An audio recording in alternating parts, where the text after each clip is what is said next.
Thank you, Congresswoman. The reason this is even an issue is that it's embarrassing we funded the lab. If we had not funded the lab, 100% of Americans would say this is obvious, this is a no-brainer. The epicenter of the world is 5 miles from one of the only high-level virology labs in China. The doctors initially were arrested and forced to sign non-disclosure gag documents.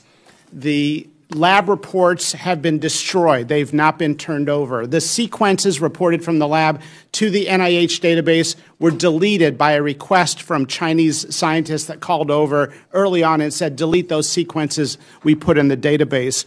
And two leading virologists, maybe the two top virologists in the United States, Dr. Michael Farzan from Scripps and Dr. Robert Gary from Tulane, told Dr. Fauci on his emergency call in January of 2020 when he was scrambling soon after learning that the NIH was funding the lab, they both said that it was likely from the lab. Both scientists changed their tunes days later in the media, and then both scientists received $9 million subsequent in funding from the NIH. It's a no-brainer that it came from the lab. I mean, at this point, it's impossible to acquire any more information, and if you did, it would only be affirmative.